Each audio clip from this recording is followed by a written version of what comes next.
morning, it's me, Nancy, today. See my little tiny hat?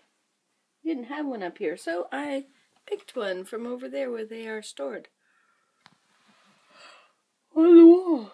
So it is 5 after 8, and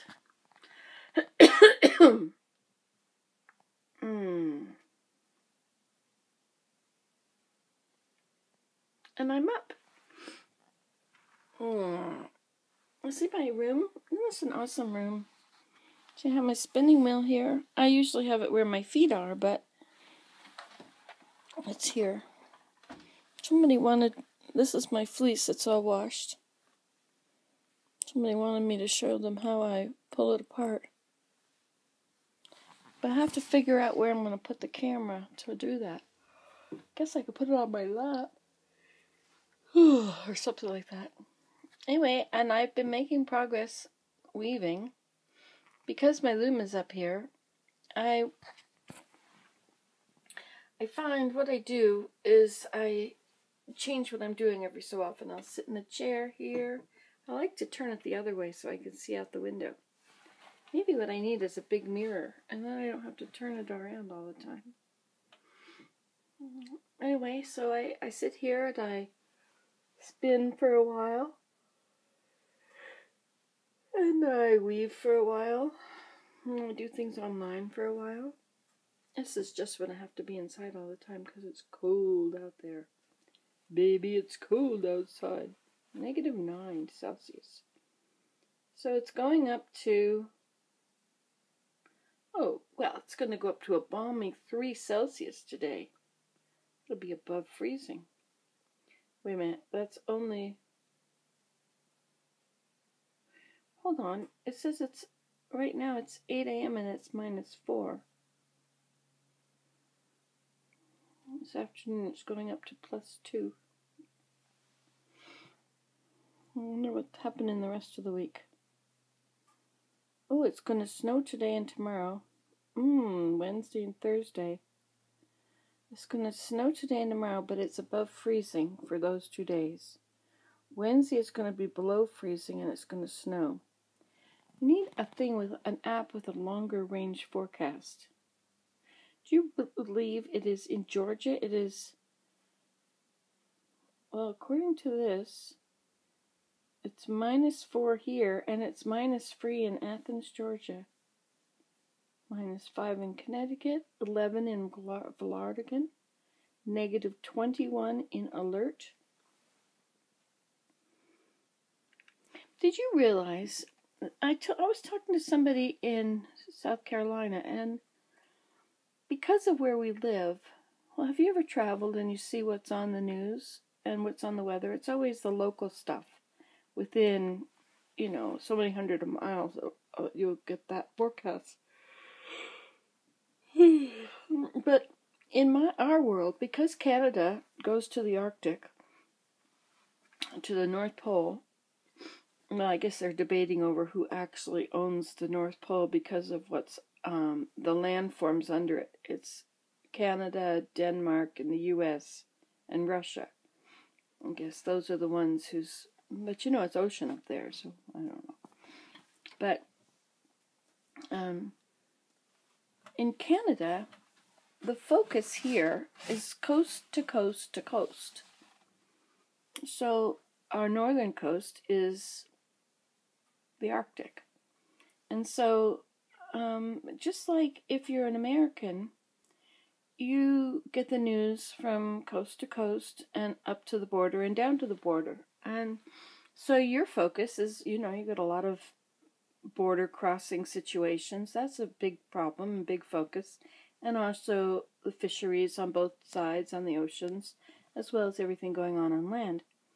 And here, we get a lot of news about the natives, a lot of news about what you would call Eskimo, which means actually savage in their language, the Inuit. That's the people that you refer to when you're talking about Eskimos. So we get the news about natives on different various, the Assiniboine and the, and we just had a new province, or new territory, made. There was, I mean, it's almost like, you know, you had the Louisiana Purchase. So there was all this land. Well, here, there's all that land was the Northwest Territories. And so they split it and made part of it in none of it, which is, there's a lot of people up there. Maybe not as many as down here, but there's a lot of people. And so we learn about their culture, about their singing.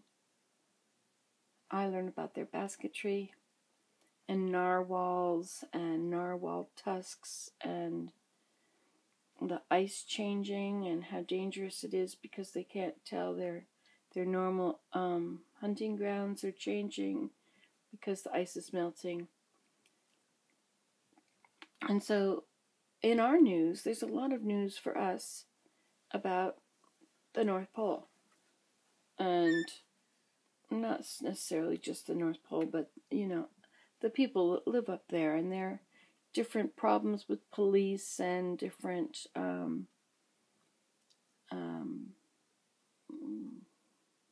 discrimination by the RCMP, the Royal Canadian Mounted Police. They patrol up there. Down here we have the OPP, which is the Ontario Provincial Police, and in towns you get your local police, which will be the name of the town and, you know, police. And so the RCMP up there and various places all throughout the north. See, we call this the Great White North, right? Anyway, there's lots of problems, you know. There's very serious crime that's committed. For instance, you know that alcoholism is a real struggle for Native peoples. They're very prone to it.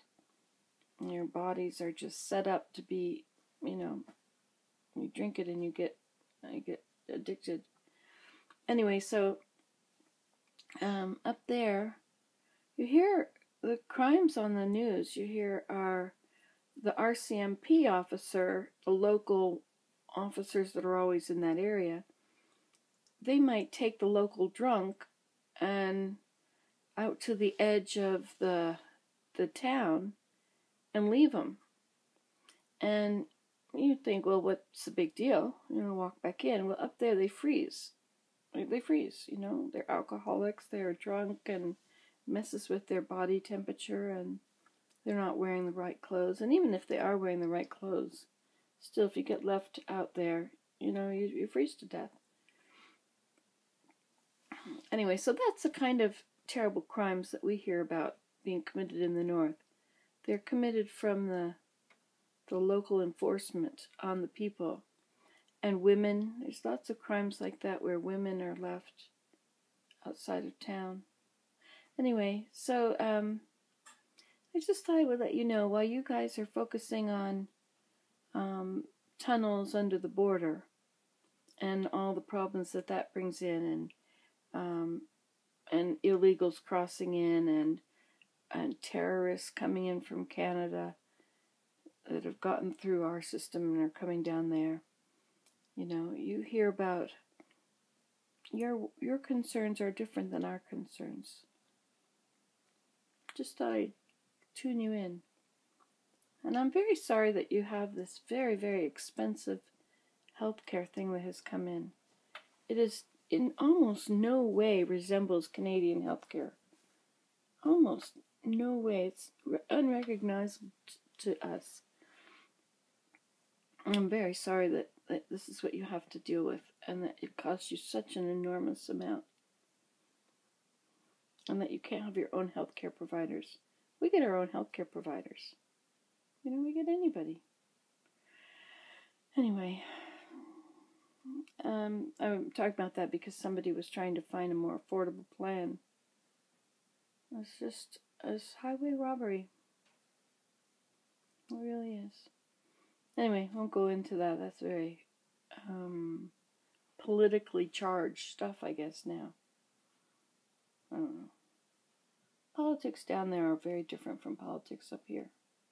We have the party in power and then the opposition party. And as soon as the budget comes out, if the opposition party has enough people in it that got seats, if they when the budget comes out, if enough of them don't like the budget, they can call for a what's it called? Non-confidence vote. So then all of Parliament, which is all the sitting members, they would have a vote and decide they don't have confidence in the government. This is a really bad budget. And if they call for a non-confidence vote and it goes through, then they call an election. Election happens quite quickly. So every time the Prime Minister is in office for 4 years, I think. Or is it 10 years? I have no idea. I don't know that much. But it never lasts that long, because if the opposition gets enough seats, then they'll have a non-confidence vote for the budget and they're out. I think that's a kind of a nice way. I mean, it makes for quite a lot of upheaval in politics. But they do have to, so everyone is aware of this. If you don't have a majority, they're quite aware that if what they put in their budget, it would really affect whether they stay in politics or not, or in power. Anyway, so there you have it. And when we get cold, we don't get Canadian air mass coming down. We get an Arctic air blast. Arctic blast. Of course, I suppose these are all polar vortexes, but they just figured that out. It's like they've actually achieved beyond grade 8. You know that the newspapers, when you write for a newspaper, you have to make sure that your writing does not exceed the grade 8 level, the 8th grade level. Because that's too difficult, and so it won't sell newspapers if they're too hard to read.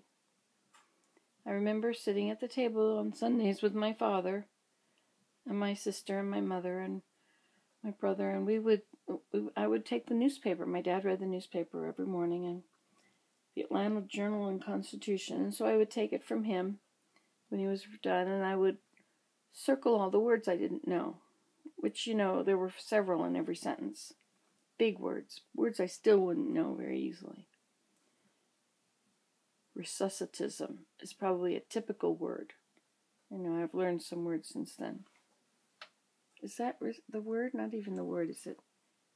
I think it means to reoffend. Recidivism. Anyway, see, I still don't know. But, anyway, it's down to grade 8 level. Everywhere. All right, my goodness, this little morning update went a long time. Yeah, it's nice to have you here so I can just chat with you. I keep looking over at the loom while I'm chatting with you, thinking about how that part that's on the curve around the beam is that right. Anyway, I'm just really enjoying uploading videos for you. Anyway, I guess I should stop and start a new one if I have so much to say. All right, bye-bye.